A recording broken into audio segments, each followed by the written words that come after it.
A round of applause for Fuego na Ropa. My name is Amy Ritchell, and I am a member of KQED's Community Advisory Panel. Sorry, I feel like I'm going to scream now. We are a group of community members that meets about 6 times a year to support, give feedback, and engage KQED in community building. Learn more about our work at kqed.org/cap. I'm thrilled to welcome you all to the Commons Theater at KQED's headquarters in San Francisco. In person. I want to begin first, before I continue, to acknowledge that KQED headquarters is located on unceded Ramaytush territory, and we recognize that we benefit from living and working on this occupied land, that we owe a collective debt to its original stewards, and we wish to honor the indigenous peoples who are still with us and connected to this land. For those of you joining us for the first time, KQED is Northern California's PBS NPR member station.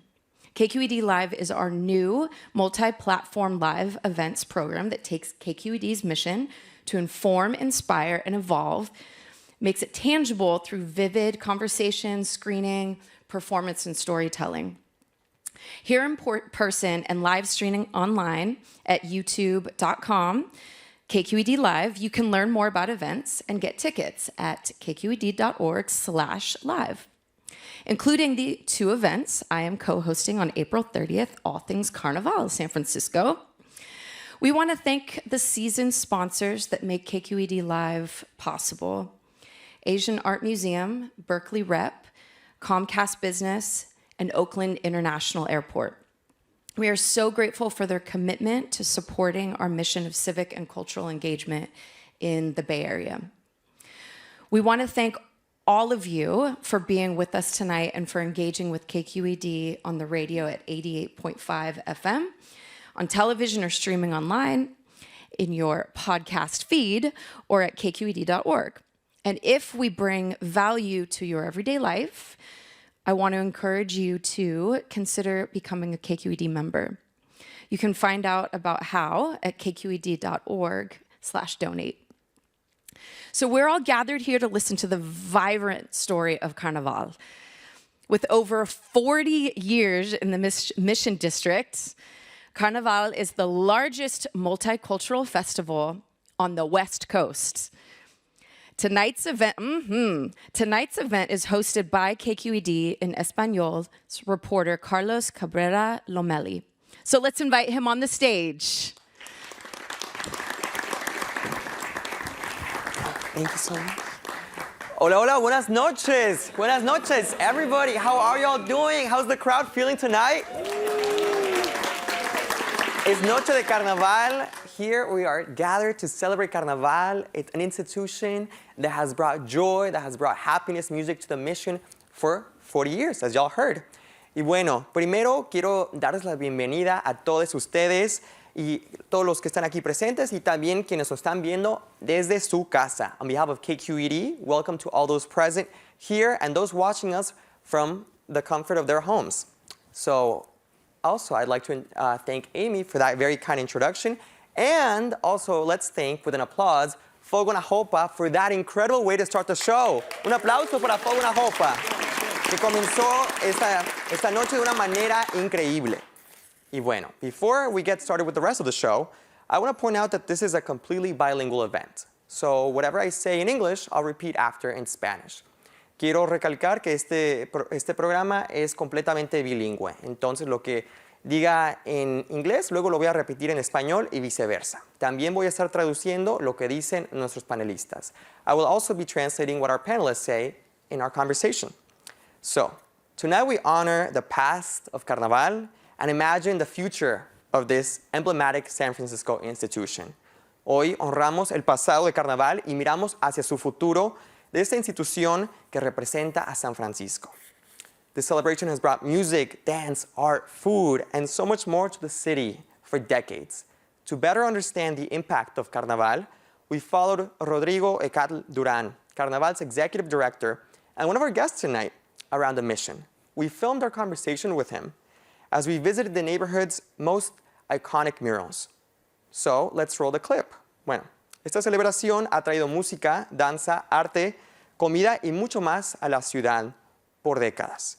Para comprender el impacto que ha tenido Carnaval, acompañamos a Rodrigo Ehecatl Durán, quien es el director ejecutivo de Carnaval, por un recorrido por toda la misión para entender, el impacto de esta celebración, y también pudimos ver un poco de los murales más emblemáticos de la ciudad.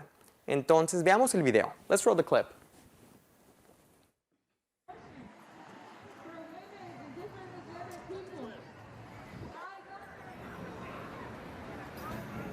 A lot of us have been displaced, have been pushed out. We don't cross paths that often anymore. And a buddy of mine told me, and I never forget, because then it made sense. Like, yeah, every time I go to Carnaval, it feels like a high school reunion again. And I was like, that's right. You know, and there's a lot of fond memories. There's pain there.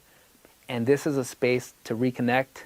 I think the beauty of Carnaval is that, especially for us, kids that grew up in at the time, it was the ghetto and the hood, is we couldn't travel, or we didn't have the means to travel. We didn't have summer camps to go to, but oftentimes we got a glimpse of the world through Carnaval. So if you wanted to just dream and imagine what Cuba would look like, there is a small snippet of what you can experience if you decide to travel.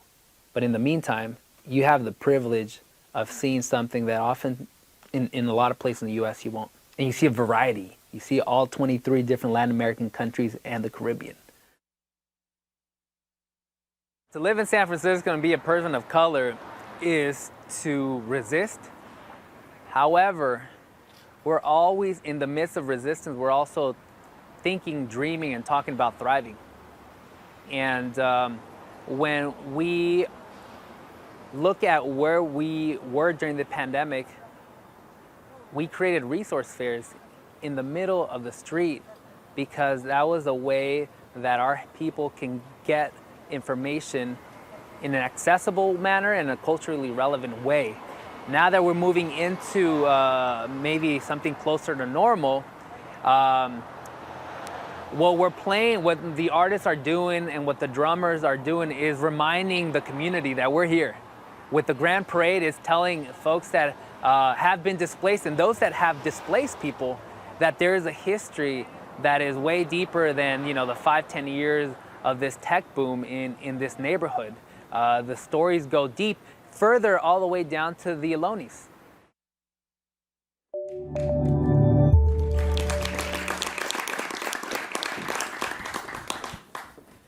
Both murals featured in that video are located only a few minutes away from here. Entonces, ambos murales que pudimos ver en el video se encuentran a tan solo las pocas cuadras de donde estamos ahorita. Entonces, se los recomiendo que los vayan a ver. I really recommend for y'all to check them out. So, let's get to the good part. Let's welcome our panelists onto the stage with applause. We'll be bringing them in one by one. Vamos a darle la bienvenida a nuestros panelistas, entonces vamos a presentarlos uno por uno. Y vamos a comenzar con un poquito ahí de una información biográfica de cada uno. So we'll also be including a bit of a bio about each one. Primero tenemos a Marta María Estrella. Born in San Francisco as a trained dancer and an educator, she's worked to make the arts a space for social justice, equity, and inclusion. Marta participated in the first iteration of Carnaval in 1977 and became the first director of Carnaval in 1983. Contamos con la presencia de Marta María Estrella, quien nació en San Francisco. Hola, Marta. Por favor, siéntate. Marta ha entrenado en varias disciplinas de danza, ha sido una maestra. Uno de sus propósitos es que el arte sea un espacio para impulsar la justicia social, la equidad y la inclusión. Marta participó en el primer carnaval en 1977 y se convirtió en la primera directora ejecutiva de este evento en 1983. Next, we have the one and only Roberto Hernandez, an advocate for the Latino arts and rights in San Francisco. He has been part of Carnaval San Francisco since its inception in 1978. Hola, Roberto. Por favor. He's also currently the director of the Mission Food Hub, a community-led effort that has been feeding thousands of families each week since the onset of the pandemic. Tenemos al mero Roberto Hernández, activista para los derechos civiles y culturales. de la comunidad latina en San Francisco. Ha sido parte de Carnaval desde 1978 y desde que comenzó la pandemia ha dirigido el centro de comida Mission Food Hub, un esfuerzo comunitario que ha otorgado comida a miles de familias cada semana. And last, but definitely not least, we have Rodrigo Ehecatl Durán, the current executive director of Carnaval San Francisco. Rodrigo works to create safe spaces for Latinx and Caribbean communities to celebrate their culture and language. Bueno, Rodrigo, buenas noches. Please, por favor, siéntate.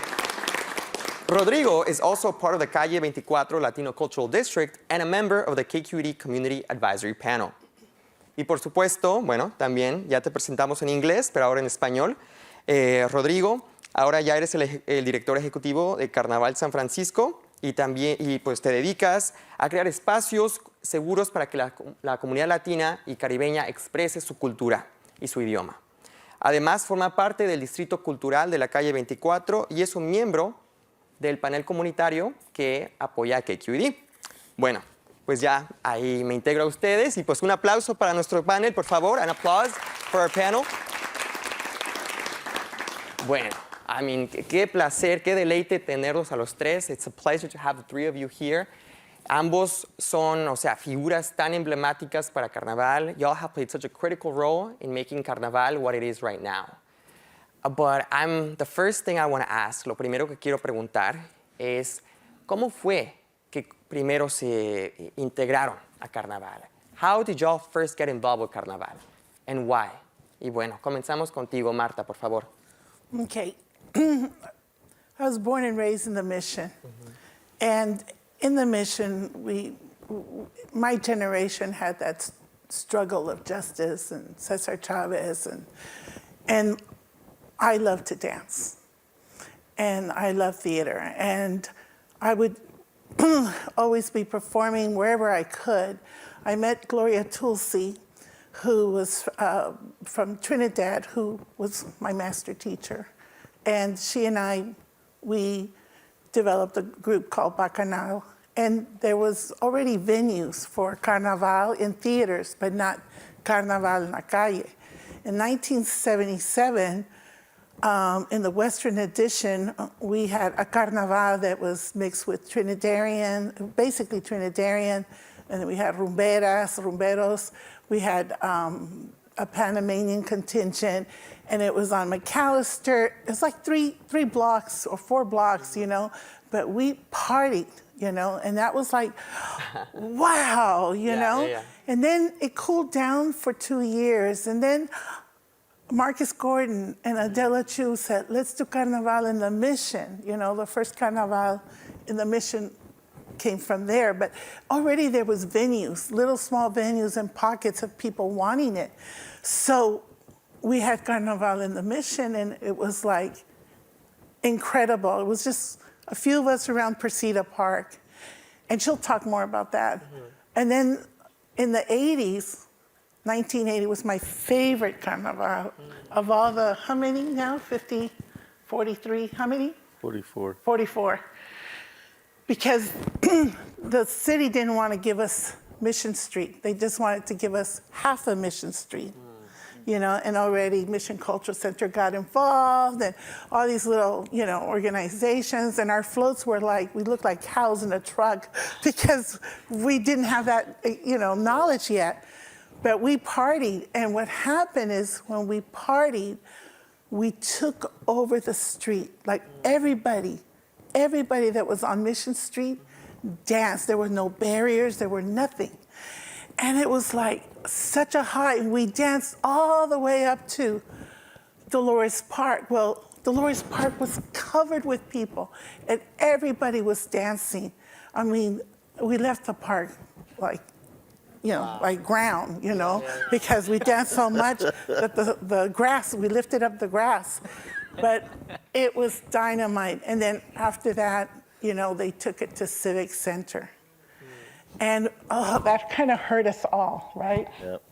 It hurt us all, but I could see that certain people in that organization at the time wanted to make it a city event, you know.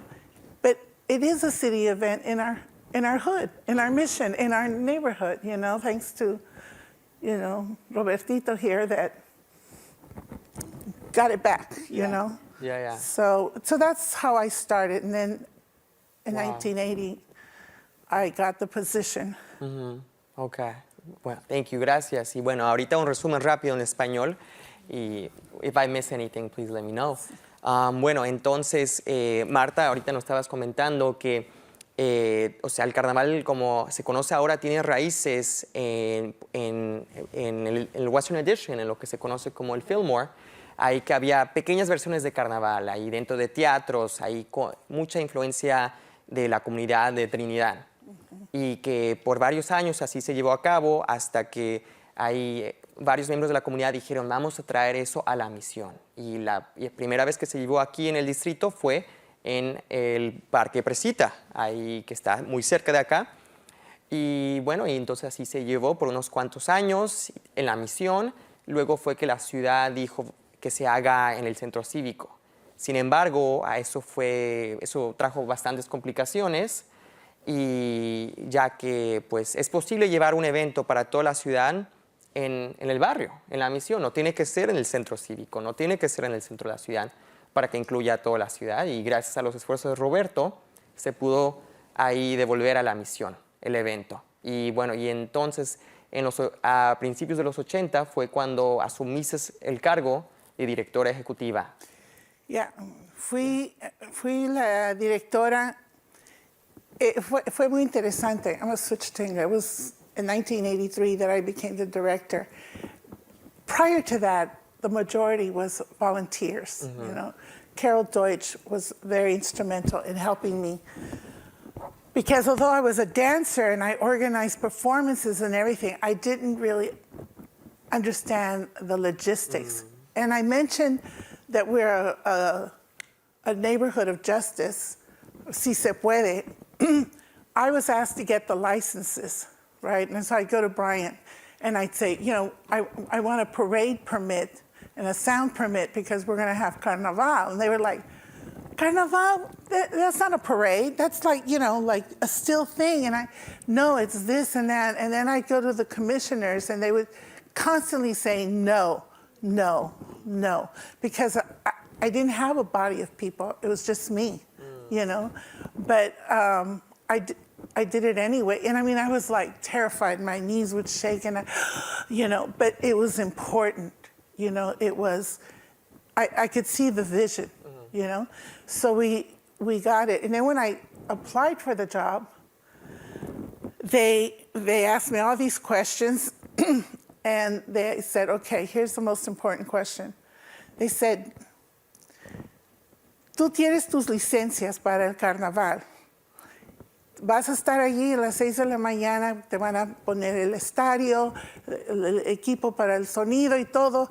Vas a tener todo listo, pero llega la policía y te va a decir, tú no puedes. ¿Qué vas a hacer? Y dije, pues les voy a enseñar mis permisos. Y dijo, pero la policía te va a decir, no. ¿Qué vas a hacer? Y que quedé pensando y dije, the show must go on. Yeah. Yes, exactly. The show must go on. And that's what got me the job, you know. But I didn't know a lot, you know. But gracias to the volunteers, because Carnaval is volunteer. Carnaval is the people, you know. Yeah. And it's the people, it's the artists, it's the singers, the dancers, the musicians. That is the jewel of Carnaval. Right. And they can't do it without the technicians, the costume designers, Right, you know, right. everything that it takes. Right. Yeah, thank you for that. And bueno, algo rápido fue de que cuando asumiste tú el cargo de directora ejecutiva, la ciudad se te echó encima y pues se te hizo casi la vida en cuadritos, imposible para que pudieras llevar a cabo esto. Y bueno, pero gracias al apoyo de toda la gente que estaba contigo, todos los voluntarios, ahí se pudo llevar a cabo. And I'd love to also get the insight of Rodrigo.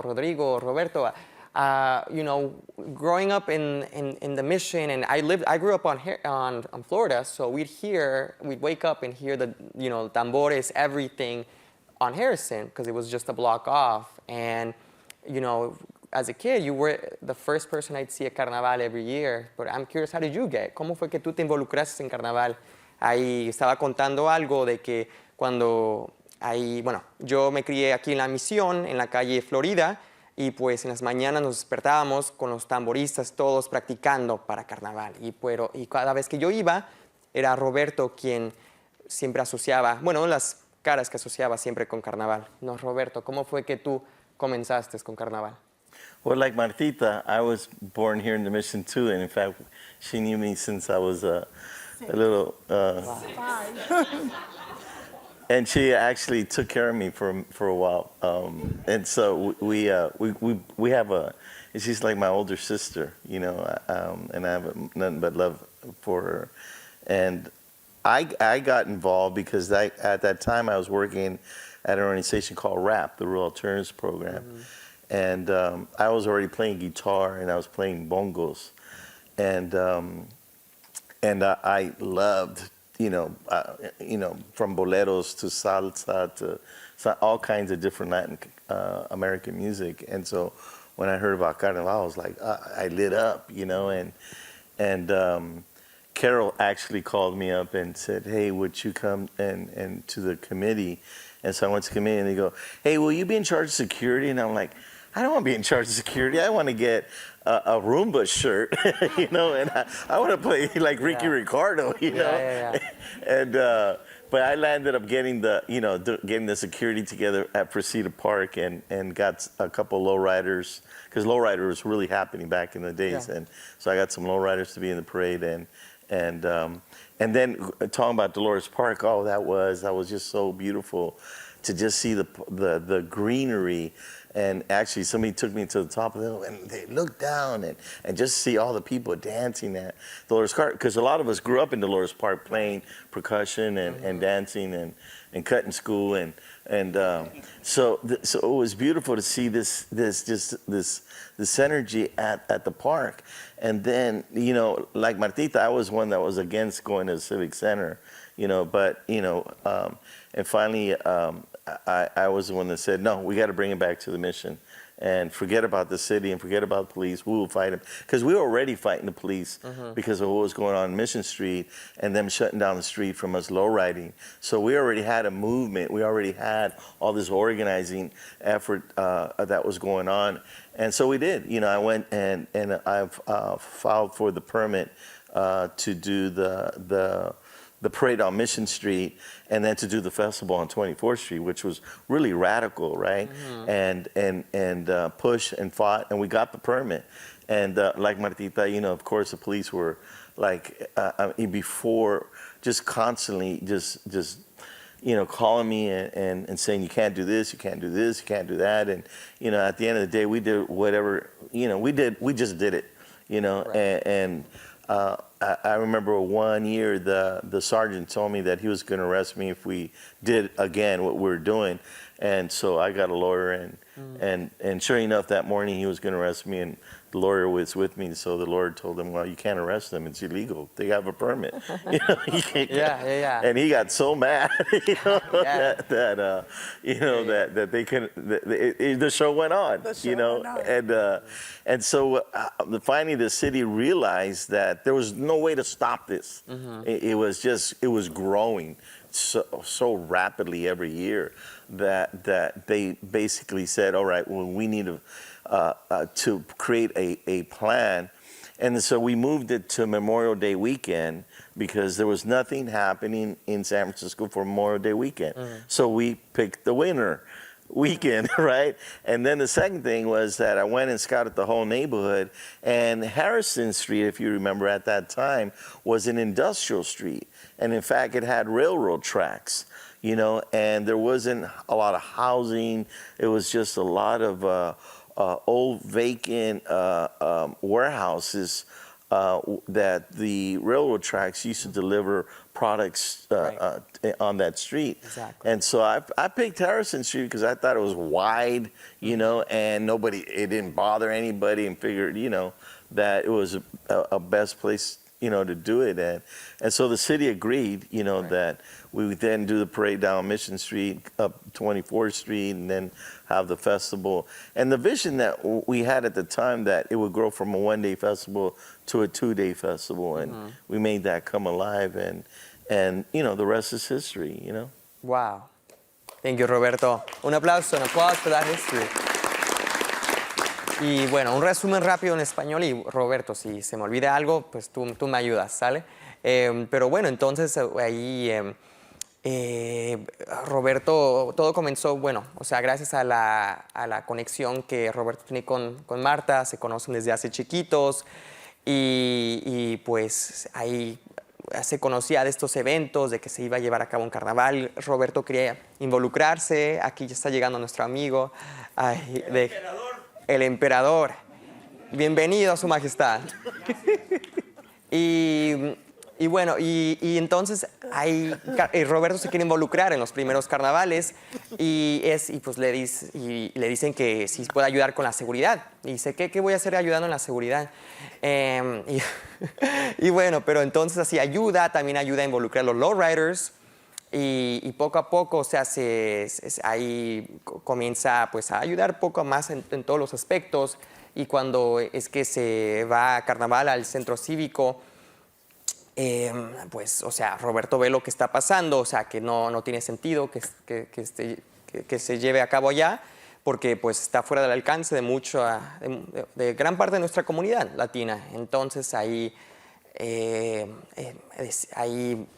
su equipo decide por la calle Harrison, por ser amplia, era una zona industrial en ese entonces, pero podría servir los usos del carnaval, de un evento, y pues sería Harrison, luego la 24 para el desfile y luego la calle Misión. Y se ha llevado desde entonces ahí en la fecha del Memorial Day Weekend, o sea, del Día de los Caídos, como se dice por acá.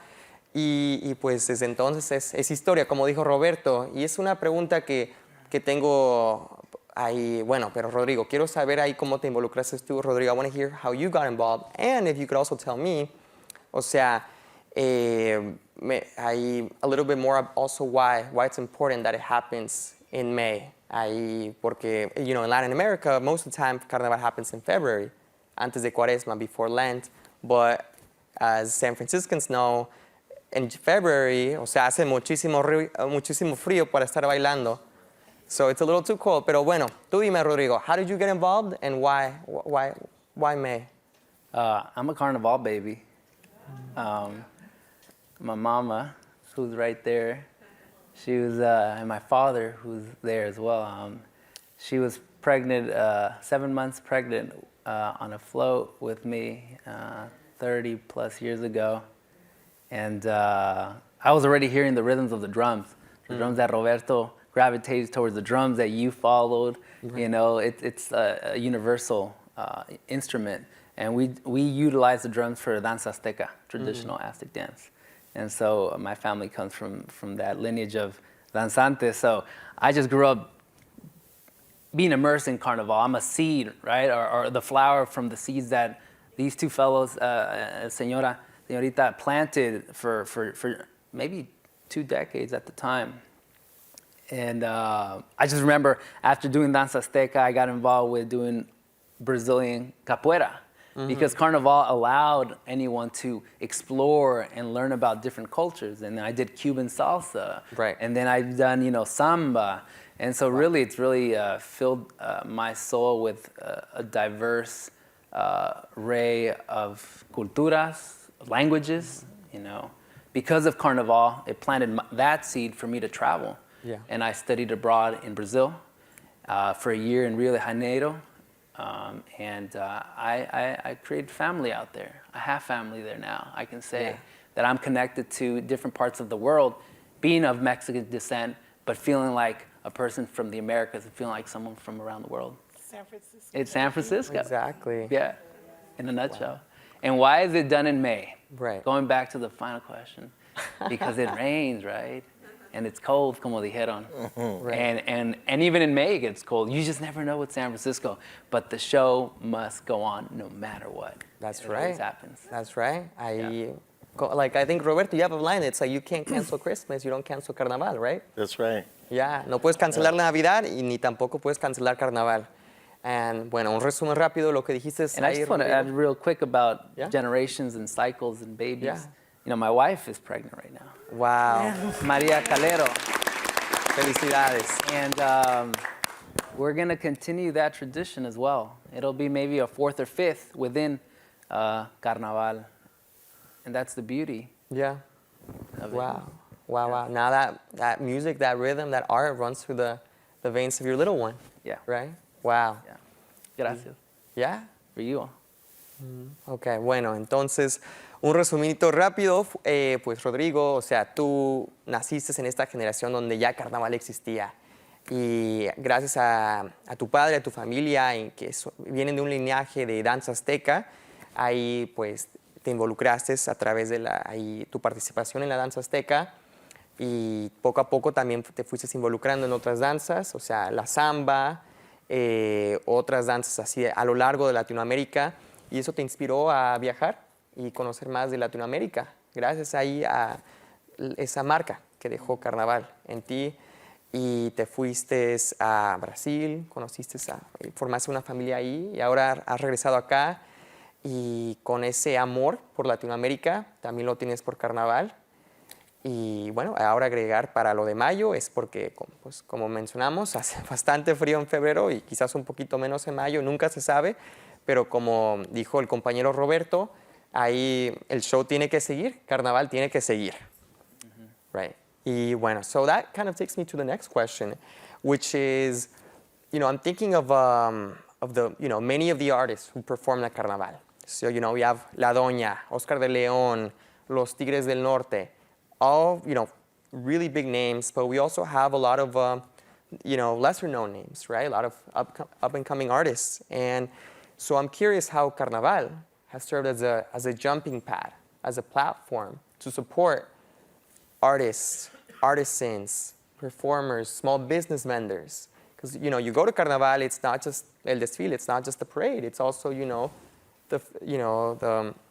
the festival where, dozens of small businesses all over the Bay Area come together. Entonces, pues, si me podrían explicar, por favor, cómo es que Carnaval sirve como una plataforma para artistas, para comerciantes, para artesanos, y de esa manera poder elevar su trabajo a una nueva plataforma.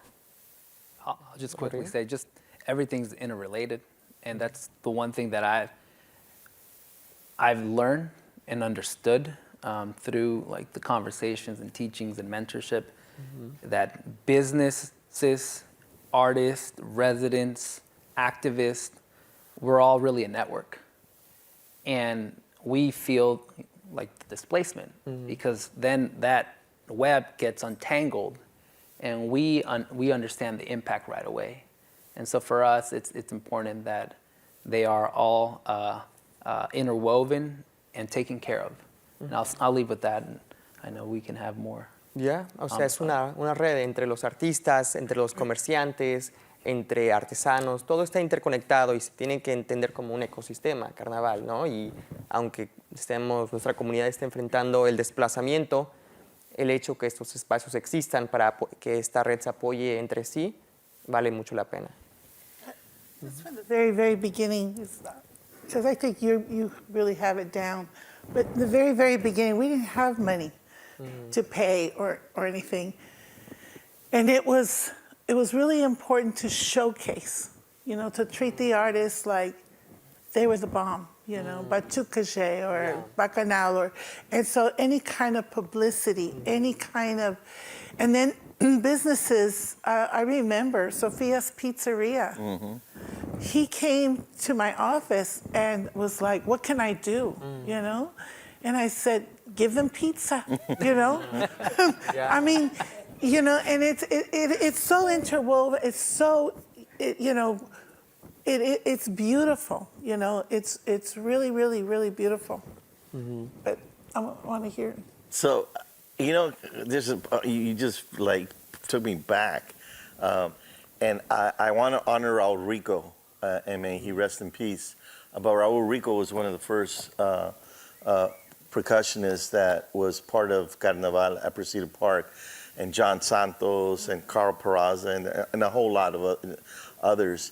But look at Carl Peraza and Raul Rico. They landed up, born and raised here in the Mission, in Carnaval, and went on to play with Santana. In fact, Carl Peraza to this day is still with Santana's band. So, I mean, that, you're talking about platforms, right? You know, and then in terms of business, you know, opportunities, I want to honor Isaac Mejia, who I remember was a college student, and he didn't have money to pay through college, and he came to me and said, "Hey, I can cook, Roberto. I make the meanest tacos." He says, let me set me up so I can sell tacos, so I could make some money and pay my way through college. And I did. We set it up, and I partnered him with, you know, a very well-known food vendor, and he learned real quick. And Roberto, I think, let me just real quick, because let's invite to the stage Adela Chu, one of the original co-founders of Carnaval. Por favor, den la bienvenida a Adela Chu, una de las cofundadoras originales de Carnaval. Adela, un placer. Igualmente. Thank you so much for coming. Yes. Thank you so much. Por favor, siéntese. Please make yourself comfortable. Thank you. A ver, perdón por la interrupción, Roberto. So Isaac killed it that weekend. And he came and showed me a box just full of cash. And he goes, man, I made $9,000. I can pay my way through college, right? And he came back every year, and he sold tacos. And he landed up hiring all these other students he was going to San Francisco State University at the time. And paid them not minimum wage. He paid them a lot of money because they were students too, right? To help them be able to make it through college.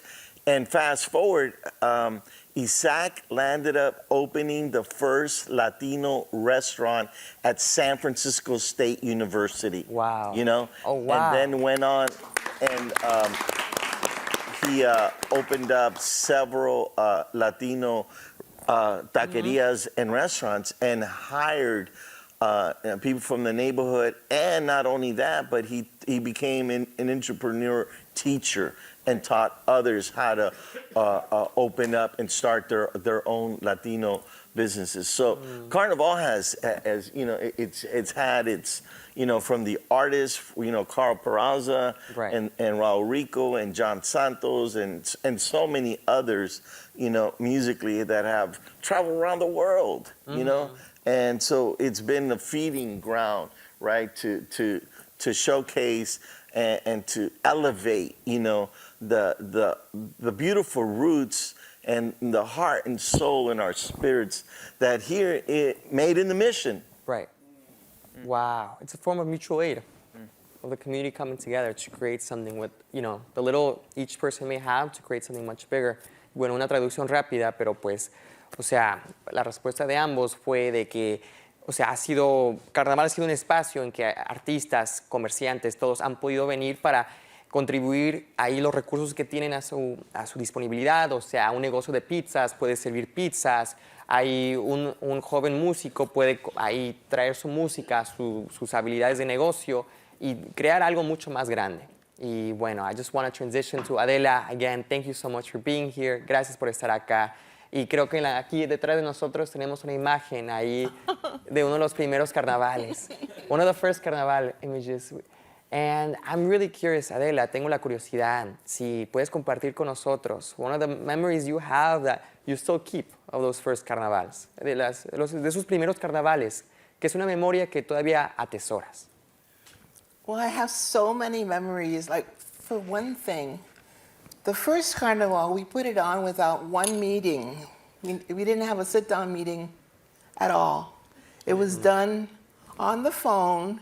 It was done at Café Babar, at Café La Bohème. You know, it was just people that wanted it to happen. Right.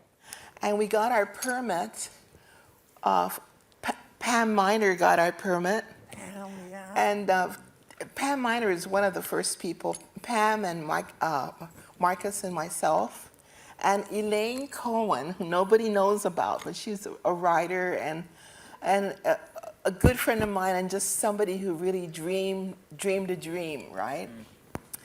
So what happened was I had been away. I went to Brazil, and in Brazil I saw 2 carnivals. Because when I came in, there was a carnival going on in Bahia, and it was a street carnival. It was wonderful with a trio eléctrico and everything. And then before I left, there was another carnival in Rio, and that was like a giant, amazing spectacle, a very different kind of carnival. And then I came here to I'm from Panama, incidentally. And so my coming to the United States had to do with education. And then, but I found that San Francisco was a particularly creative place. And so this is where I ended up making my home. And I lived here for 5 years, and then I went to Brazil because one of my students who was from Brazil, she sent me a note and she said, Carnival is gonna be at the end of this month, so you can come anytime, because we're all here waiting for you. And it was an invitation I couldn't refuse. So I went to Brazil, and I thought I was just gonna be there for that one Carnaval. And the people were so beautiful. They just accepted me, and every time I would say I was going, I had to leave, they would say, não vai não. Fica aqui com a gente, viu? And so it went on and on. So that's how I ended up being there for 2 carnivals instead of 1. And then when I came back, I was really depressed the first year because there wasn't a carnival. Right. And I said to myself, well, I'm not going to stay here unless there is a carnival. And I told my students that. I said, we're going to have a carnival or I'm leaving. And they said, okay, we'll do a carnival. And that was like in September. And we had the first carnival was in February, not in May like it is now. But so we had from September to February to put it together. And halfway through, my drummers fell out because they joined another group of people and started a company of their own. And I was just desperate. And Beatrice Ross says to me, well, why don't you go to Marcus? And so I went to Marcus Gordon, and I said, we need drummers. I have dancers. I have people from People's Cultural Center, people from, what is it called? Everybody's Creative Arts Center in Oakland. I had like 45 students in that class. I had 35 students in another. I had enough students to make a carnival, actually. So what happened, for me, the first carnival, I just had a picture of it that I wanted to show, but it's not Digital. It's not digital. It's not digitized, yeah. And you're in it too, Marta, you're in it. I've been to pretty much all of them. Pretty much, yeah. But anyway. I was so happy because in 1977 we had the Carnaval in the Western Edition, but that I felt the emptiness too, and when you started the Carnaval, in fact, it was so powerful that after I directed Carnaval in 1983, right after I went to Europe. And guess where I went? I went to go see her to talk about Carnaval and how just amazing it was. And, There were actually rainbows everywhere. I mean, I'm serious. There were rainbows everywhere, and there were about maybe 200 people in the Carnival the first year. Yeah. And then there were people, about 1,000 people around watching, and then at the very end, when we went around, there weren't any people watching. And I was really sad. I went, what happened to all the people that were watching? And I turned around and everybody was in the carnival. Wow. And that's when it occurred to me, what would happen if there was a war and nobody came? Because they were all in the carnival. That's beautiful. Wow. Gracias, Adela. Thank you, Adela, for that memory. And just, I'll provide a quick little resume, a little summary in Spanish. Voy a dar un resumen rápido en español de lo que se dijo.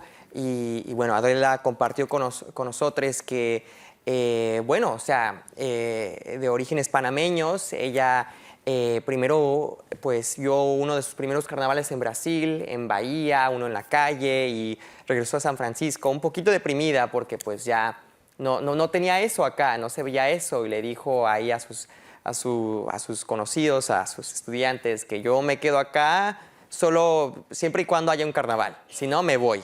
Y bueno, pues se fue organizando eso, ahí de que a través de eso pudo conocer ahí a tantos, ahí a tantos de sus amistades, ahí artistas, músicos, y también una de esos fue Marta. Se conocieron a través de eso, hasta se reencontraron en Europa para poder ahí hablar de carnaval, y en uno de esos años, o sea, miles de personas vinieron a carnaval en las primeras veces. Y se dio cuenta que, o sea, la gente que vino a ver carnaval rápidamente se integró a bailar, a cantar, a todo. Entonces esa magia, esa energía de carnaval, ¿verdad? En que there's this magic of carnaval where, you may go to see it, but you may quickly become, part of it, right? It's between viewer and participant. There's a blurry line. Hay una línea borrosa entre quien participa y quien va a ver, porque, o sea, es tan fácil que te infecte esa energía de carnaval. It's so easy to get infected by that beautiful carnaval energy. There's a magic to carnival. Right. And it's unique in San Francisco because you go to Carnaval in Veracruz or Brazil, where, es la misma gente, la comparsa y todo. But when you come to Carnaval in San Francisco, you're going to see Brazilian, Panamanian, ballet folclórico, danzantes, even Japanese, You're going to see everything, los peruanos. And then, not only that, but when you take Carnaval for the students, the educators, the children, when they're making those costumes, it's not the children that's making it, it's the parents. And then you have this beautiful interaction with parents who might be from Vietnam and a parent that might be an African American, working together in creating this important event. Right. I just wanted to say something like, how unique our city is, our mission, and our people. Right. Marta quería recalcar que lo que vemos en San Francisco es tan único a San Francisco, un lugar en donde uno puede ir al carnaval en Veracruz, en Brasil, en Colombia y pues tener solo una versión, pero aquí se vive un carnaval hecho de tantas culturas. Ahí se ve la influencia peruana, la influencia brasileña, la influencia panameña, la influencia de danzantes ahí aztecas. O sea, se ve todo en un lugar que representa la gran diversidad de San Francisco y especialmente de la misión. And I wanna... Especialmente en las escuelas. Right, especialmente en las escuelas. Porque allí con los niños que están practicando y aprendiendo la rutina, vienen los padres a hacer los vestuarios. Puede ser un padre de Vietnam, puede ser un padre afroamericano, que normalmente quizás no tengan la oportunidad de tener una comunicación. Y ahí están, ¿verdad? Entonces eso es lo que hace... La fuerza. La fuerza. Sí. Y quiero hacer otra cosita muy importante. Le quiero reconocer a Roberto Hernandez, que admiro, lo respeto, porque él ha sostenido carnaval por tantos años, le ha mantenido una dignidad, ha traído gentes de otros, ha traído a Adela y de Hawái para hacerla. Yo quiero llorar de lo bello que eres, Robertito. Wow. Marta thanks Roberto for his role, and Roberto, like, yeah, I want to echo Marta's words that, I mean, your impact and all those who have worked with you, if you know, you can feel it in Carnaval. And switching gears a bit, we have time for one more question. Tenemos tiempo para una pregunta más, y es sobre el Carnaval de este año. It's about this year's Carnaval. We're about a month away, less than a month, for celebrating. And I just want to point out that on the poster for this year, it features a member of Oaxaca's Mushe community. The guest of honor for the parade will be Ela para Translatinas. So this year, the LGBTQ community, specifically trans and non-binary people, will have a greater role, much greater visibility this year. Why is it so important that Carnaval makes space for queer folks this year? And I mean, we've spoken about this, you know, queer people have always been part of Carnaval, but this year they have a new light. Y bueno, rápido en español, pero esta pregunta es un poquito más sobre el Carnaval de este año. Estamos a tan solo un mes de las celebraciones y el póster de este año ahí alumbra a una persona de la comunidad Mushe en Oaxaca, en México, y también ahí la organización invitada de honor para el desfile será ELA para Translatinas. Entonces la comunidad LGBTQ, específicamente la gente trans y no binaria, tendrá un papel muy importante el Carnaval este año. Y pues mi pregunta es a Rodrigo y también a quien guste compartir, ¿por qué es tan importante? Carnival is always about pushing the envelope. You know, we heard from everyone here that we get a lot of no's. That should not be done. It shouldn't be done this way. But we are always pushing forward to express who we are through our own narrative, through our own voice, through our own space, through our own bodies, languages, and cultures. And so with that, you know, members in our production team that identify within the queer community felt like maybe we should have their platform elevated within Carnaval. And so we did an exercise, and we always do this. Thanks to Roberto. It's like, all right, team, go and look for inspiration for, you know, colores de amor. Once we found the theme colores, for something to visually represent what we're going to be advocating for. And so the folks in our production team that identify within the queer community brought a lot of inspiration from the Castro, and murals and beautiful murals that depict the history and advocacy there. A lot of the non-queer folks in our production team went to like Bami and the Mission with all the colorful murals of immigration. You know, that was colores, right? So here we were. We have two different circles, and the inspiration from the Castro was heavily westernized, anglicized, history of queerness, and then you have one that just didn't involve queerness at all, the Latinx, Latino. But Carnival's about the intersection. Where do they meet?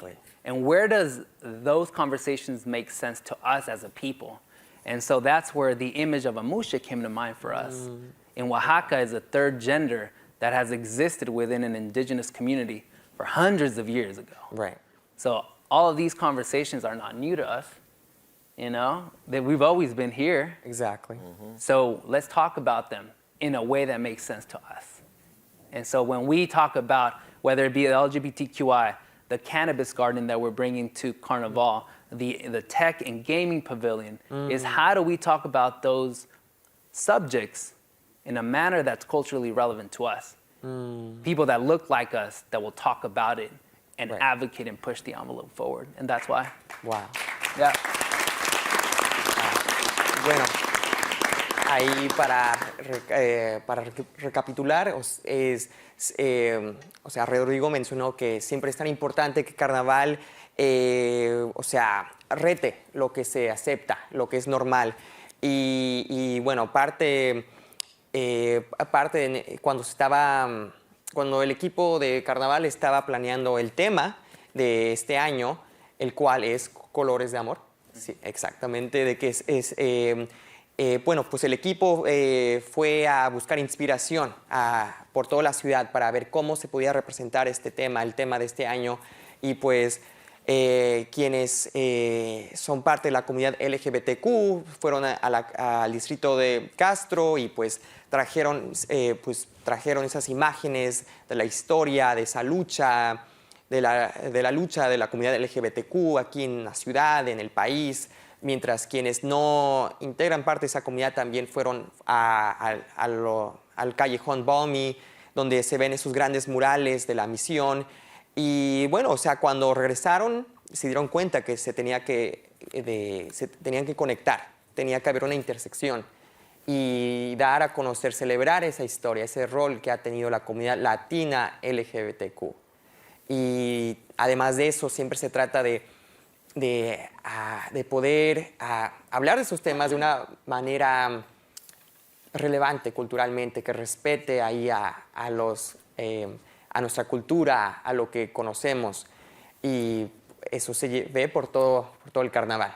Y bueno, ya estamos llegando a un fin de la conversación. Entonces me gustaría primero agradecer a cada uno de ustedes por compartir su sabiduría, sus experiencias, su paciencia y también su cariño por Carnaval y por este distrito, esta comunidad, la misión que queremos tanto. So I want to thank all of you, each of you, for sharing your knowledge, your experiences, your patience, and also this love, this compassion that you have for our community, our Latinx community, and specifically our mission community, right? Carnaval has been the heart of it for so long. So please, with a round of applause, thank our panelists. Por favor, un aplauso para nuestros panelistas. Muchas gracias. Y bueno.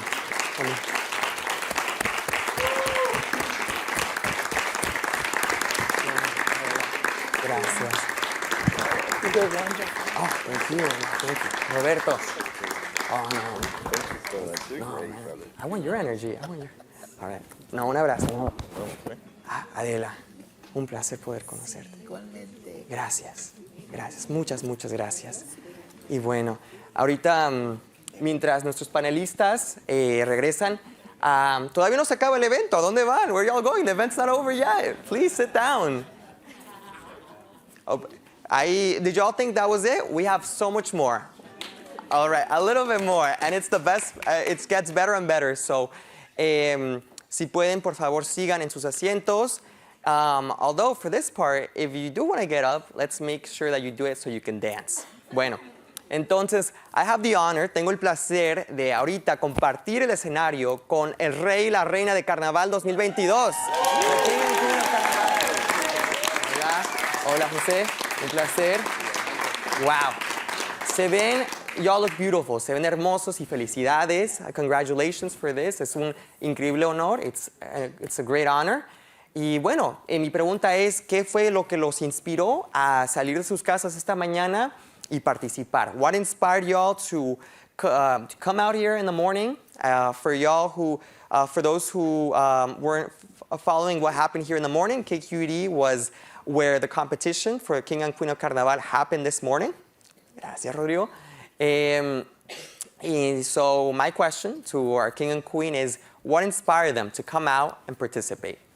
¿Qué los inspiró? Gracias. Pues desde pequeña he estado en el mundo del baile y pues ahora siento que es importante compartir nuestra riqueza cultural de Colombia. Tenemos muchos bailes, tenemos mucha diversidad y mostrar la alegría de nuestra gente. Creo que eso es lo que me inspira a mí. Wow, gracias. Y a José. Bueno, buenas tardes. Muchísimas gracias a todos los que vinieron a acompañarnos el día de hoy. Y bueno, primero que todo, me motivó Dios. Antes de colocar los pies en el suelo, Dios es el que nos motivó a venir y salir con esa fuerza, con esa alegría. Y también nuestra familia y todo un país que espera buenas noticias, un país que espera que uno lo represente bien cuando salimos y que llevemos en alto el nombre y nuestra cultura, nuestra raza y todo lo que tenemos para mostrarle a todo el mundo. Entonces, hoy estamos para eso. Gracias. So, a quick little recap for Paola. It's so important to represent her country, to show that Colombia, its legacy, its cultural richness, and that energy. Bring it here, bring it to KQED. And for Jose, a big part of it was his relationship to God. God inspired him to come. That it's a way for him to ground and also represent his culture, his nation with pride. Y bueno, quiero decirles que lo hacen muy bien, que representan y ponen el nombre de Colombia en alto. Ahí. Y bueno, entonces lo que ahorita vamos a hacer es de que queremos demostrar ahí cómo fue que ganaron esas coronas. We want to know how y'all earned those crowns that y'all have. Entonces, vamos a cómo se sienten si nos demuestran primero nuestra reina y luego nuestro rey un poquito de lo que se vio esta mañana aquí, ¿sale? So we'll see a little bit of what they shared with us this morning. Bueno, entonces, ¿listo? Primero nuestra reina. First, our queen. Okay. A ver, cuidado con la corona. Okay, nuestra reina Paola.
tamarindo. Ay, ay, ay, la rama de tamarindo. Ay, ay, ay, la rama de tamarindo. Ay, ay, ay, la rama de tamarindo. Ay, ay, ay, la rama de tamarindo. Ay, dime lirio, dime rosa, dime clavel encantado.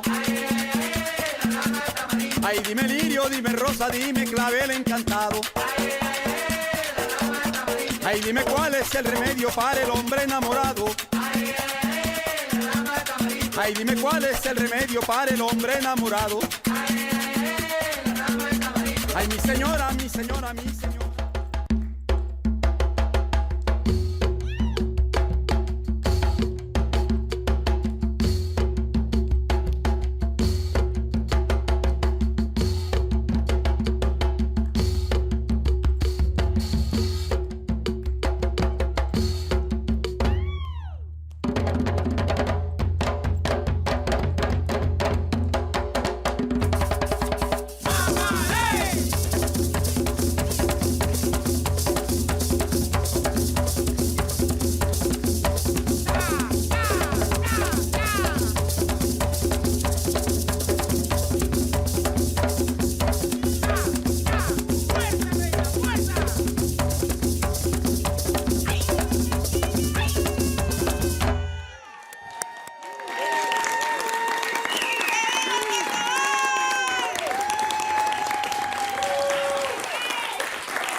Pero wow, encendiste el escenario. Gracias, Javi. I know, one more, please, please, one more. Para nuestro rey. Wow. Increíble, increíble. Y aquí la reina, por favor, un aplauso para la reina. Wow. Ok, a ver, nos acaban de quedar sin palabras. Y eso que soy el presentador. I'm speechless and I'm the MC. Pero bueno, una cosa más. Let's see how y'all can improv. ¿Cómo pueden improvisar? ¿Sale? Ahorita entra fuego en la jopa. Entra fuego en la jopa. Vamos a ver cómo le hacen para improvisar. ¿Sale? Buena suerte.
Fue una hopa, everybody. Fue una hopa, todos, por favor. Y bueno, ¿qué hay más que decir? Que buenas noches. Ah, el micrófono. Bueno, pues, all right. What's left to say? But good night. Thank you from all of us at KQED, from the production team, from everyone involved. We thank. Muchas gracias por venir. Y bueno, descansen. Buenas noches. Feliz fin de semana.